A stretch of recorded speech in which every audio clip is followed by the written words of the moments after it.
invocation and national anthem.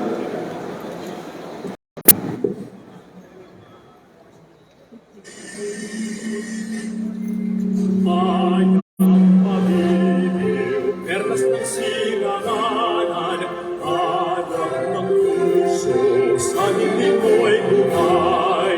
Upang hirang, buyan ka ng magiting, sa hanrurupig, di ka pasisir, sa dagat at ubong, sa simoy, sa langit mong buhaw, may hilag ang tula at kawit sa paglayang minamahal. Ang kislat ng waraw at mo'y tagumpay na naglilingling, ang bituin at araw niya kay may di magdidilim. Lupa ng araw ng luwalhating pagsimba, buhay ay langit sa piling mo. Aming ligaya na pag may maaming, ang mamatay ng dahil sa'yo.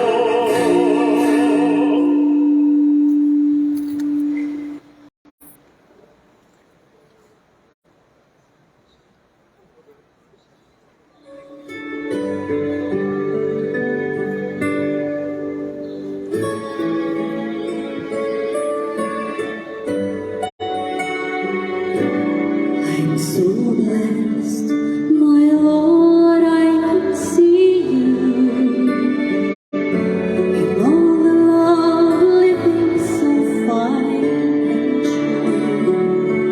I see you in the beauty of the stars at night.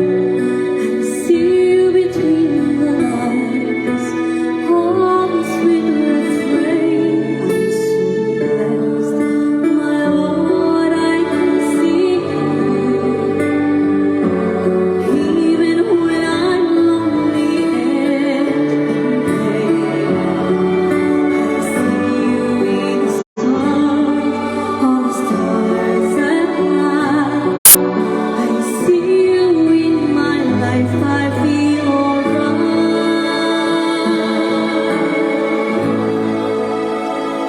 I see you, Lord, in sorrow and in happiness. I see you in the glory of sweet success. I see you, Lord, every hour, every day. I can see you, Lord, whenever I pray.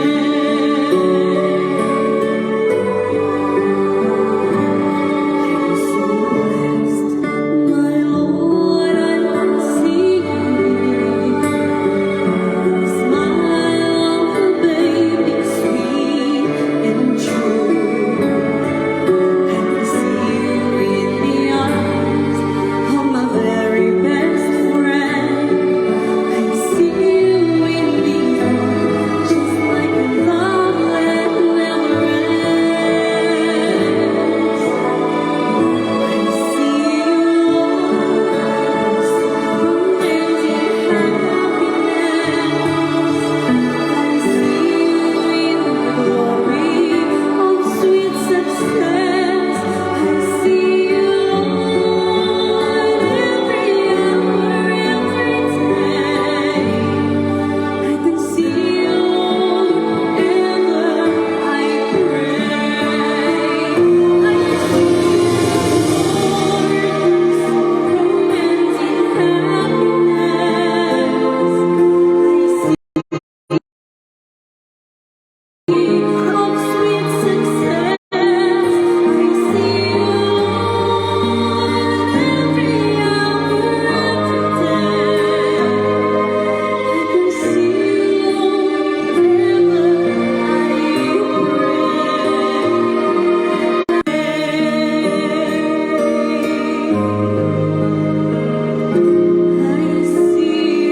Lord.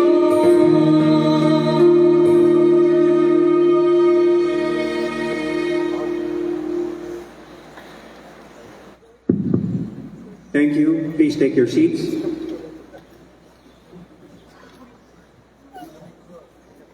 Ladies and gentlemen, let's welcome the Governor of the Province of Iloilo, Honorable Arthur D. Defensor Jr. for his welcome remarks.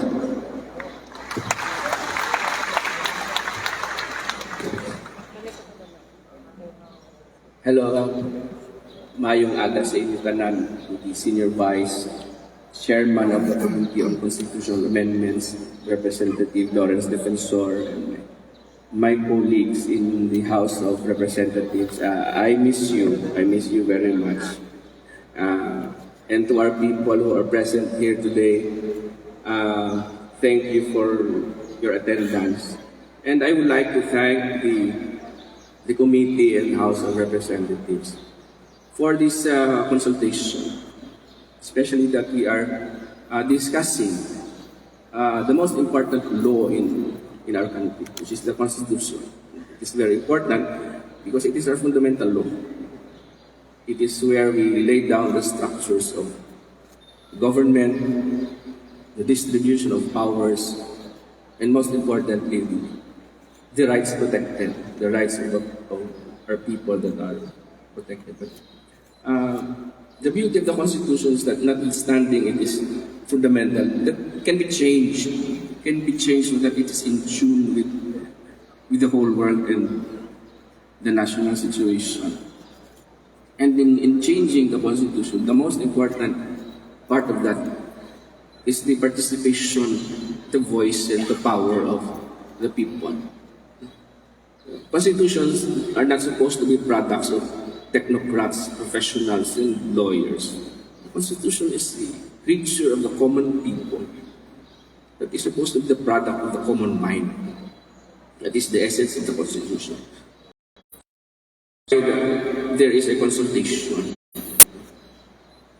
Kaya sa atin mga kasiman, tama ka importante ang inyong maamo, ang inyong tingo, kung naara kita sa proseso, ginagana kita nga islan nato ng ating nga saligang batas. So again,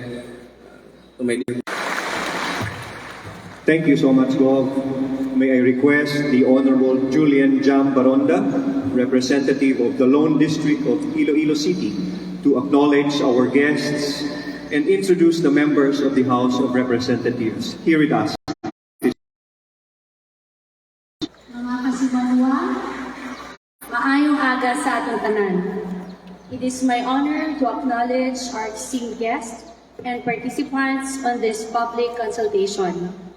For gracing us this presence, palakpakan naton Governor Toto from different sectors who graciously came and responded to the invitation of the committee to come and participate in this process of reviewing our 36-year-old Constitution. We have with us representatives from academe,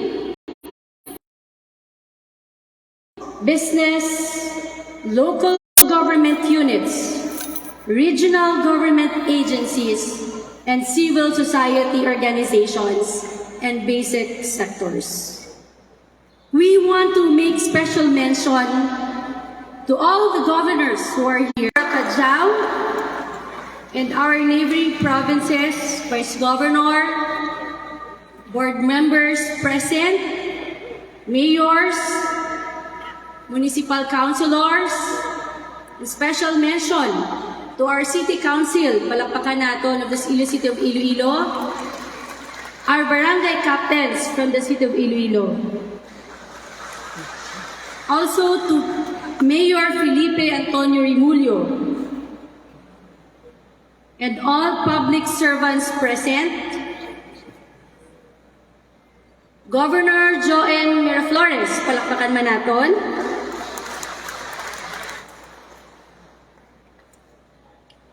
May I also introduce to you the members of the House of Representatives of the Committee on Constitutional Amendments, starting with our very own Senior Vice Chairperson of the Committee, Representative Lawrence Noy Defensor, who is presiding officer of this second leg of the public consultation. Also with us are the following House members: Deputy Majority Leader Ramon Nolasco Jr. Deputy Majority Leader Deputy Majority Leader Jude Asidre. Deputy Majority Leader Wilter Alma. Assistant Majority Leader Margarita Ignacia Migs Nograles. Assistant Dante Marcoleta. Representative Raul Angelo Gil Bongalon. Representative Keith Flores. Representative Teddy Haresco. Representative Virginel Biron. And our partners for today's Consultative Assembly, I would like to special mention Uswag Ilonggo Party List, James Jojo Ang.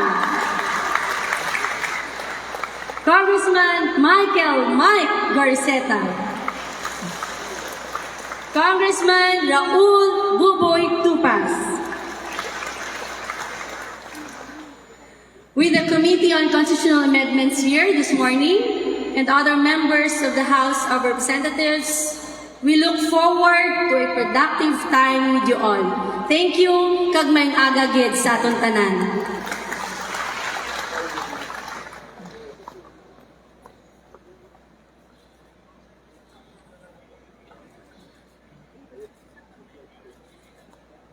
To give the preliminary remarks for today's public consultation, let's welcome our presiding officer, Senior Vice Chairperson Lawrence Noy Defensor.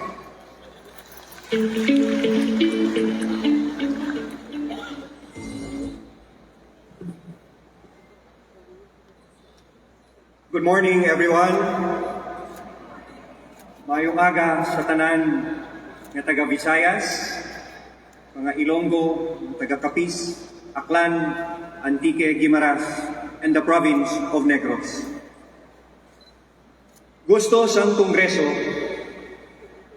nga ulupod kita sa pagtalakay sa mga hagna nga ara subong sa Committee on Constitutional Amendments. Because we want the Visayas to participate in this democratic process.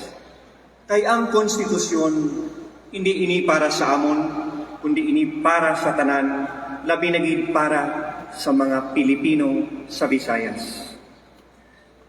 Right now, there are 8 pending measures with the Committee on Constitutional Amendments.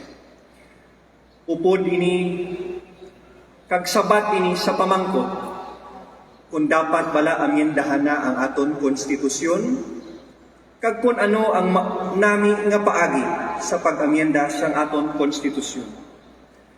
Mas maayo bala kung ma-constitutional convention kita o kung sa diin we will elect delegates to form the constitutional convention who will make or will revise and amend the 1987 Constitution. Or if you will allow, we will have a constituent assembly. Ano ini? Ang Kamara de Representante kag ang Senado ang mahatag sa mga hagna, or they will propose amendments to the Constitution kag ihatag ini sa tawo para sa isa ka plebisito kung sa diin kamo ang maoo o hindi sa mga ginamyendahan nga probisyon. Ari kita karon nga aga, so you will understand further and we will listen to you because we will not act in the amendment of any constitution without the people, without the Filipinos. This is a very critical stage because amending the constitution will not only mean a change in our society, but it also means a change in the lives of every Filipino, pati ang aton mga pamilya kag kabataan. I hope that we will hear you and you will speak up so that the House of Representatives will consider the opinions of the people from the Visayas kung ano ang pinangkamaayo para sa aton konstitusyon kag kung ano ang pinakanami para sa aton nasyon. Let me start by introducing the representative who will give us an overview of the pending measures with the Committee on Constitutional Amendments that we will tackle today. Let us give a warm welcome to Representative Dante Marcoleta to give us an overview. Sir?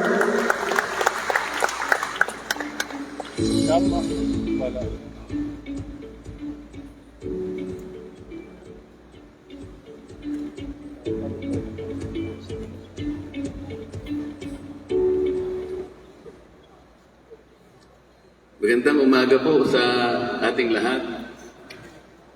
My good friend, Governor Toto Defensor, my colleagues in the House of Representatives, yung nasa presidential table at saka yung nasa baba.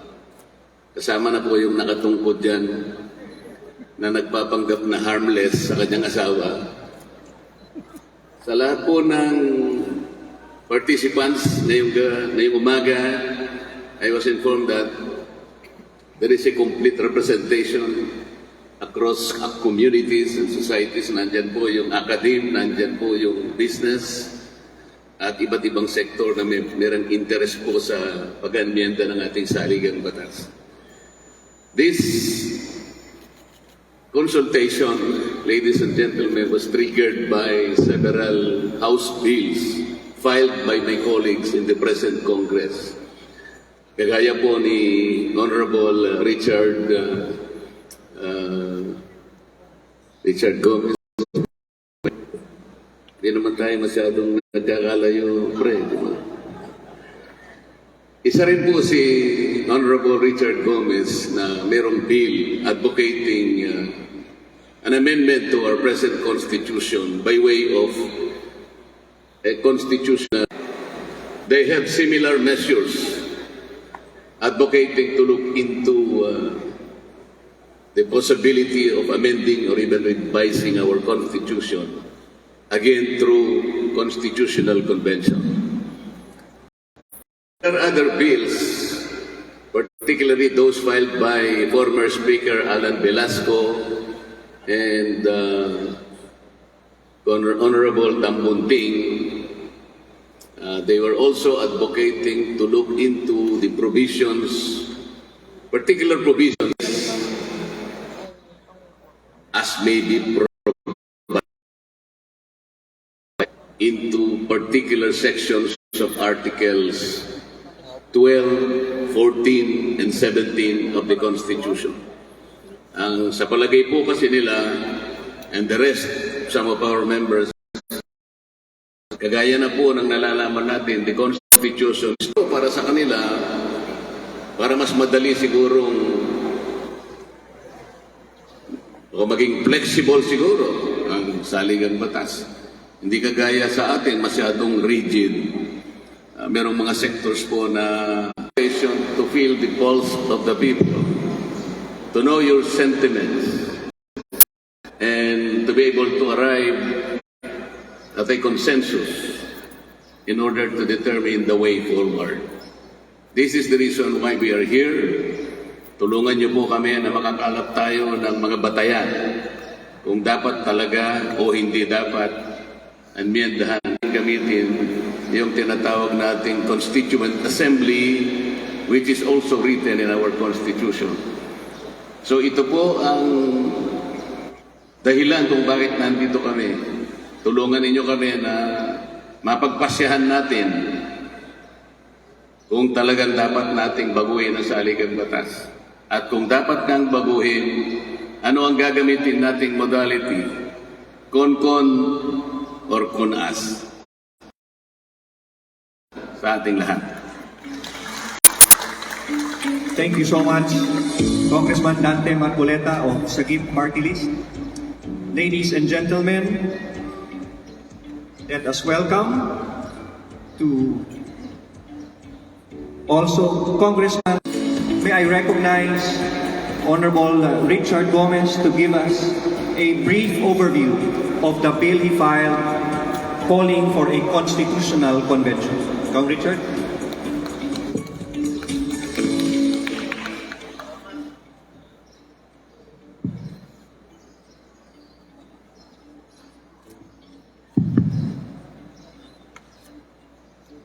Thank you. Maayong aga sa tanan. Ako din si Richard Gomez, an actor, celebrity, and now the representative of the 4th District of Leyte, taga Bisaya. I am also a Doctor of Public Administration. In my proposal, ladies and gentlemen, states that the 1987 Constitution of the Republic of the Philippines. In these past 3 decades, we have seen our country's political, social, industrial, environmental, and climatic landscapes transform. We only have to take a look at our surroundings to realize that there is hardly any place that has not changed at all since 1987.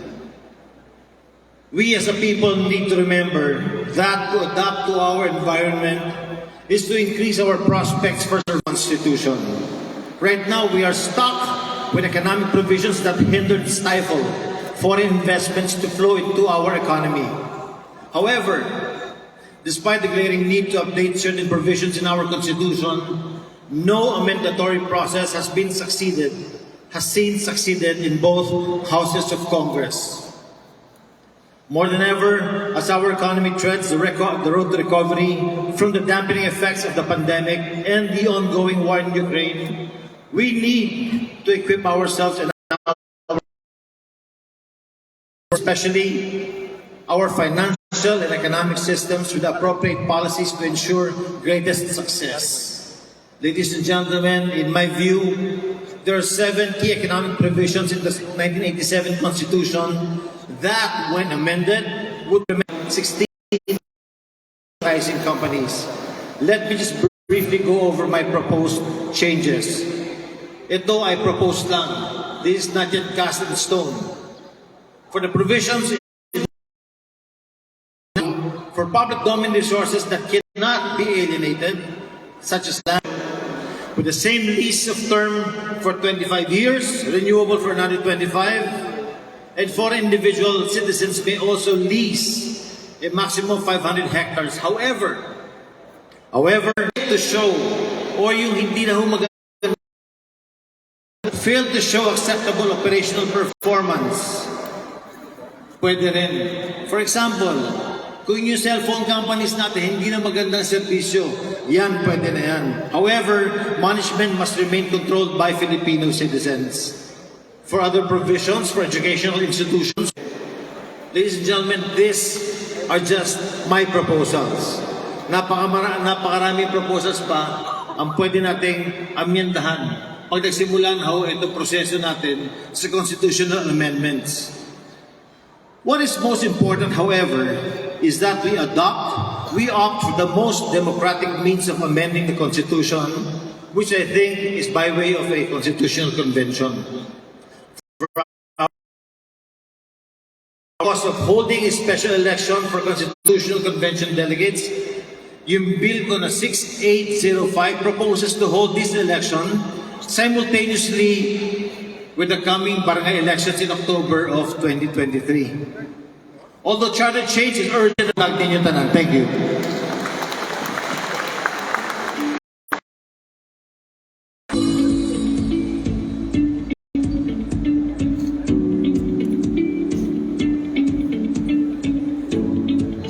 Thank you so much, Congressman Richard Gomez of Leyte.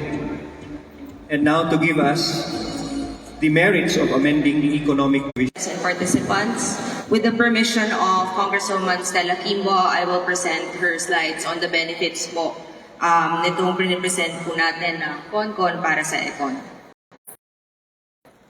May slides po tayo.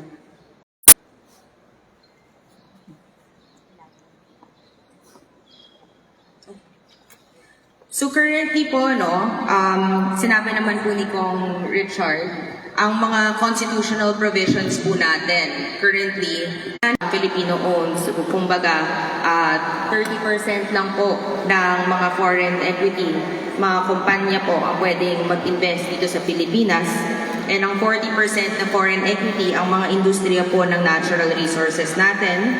private land ownership, public utilities, educational institutions, and private radio communications.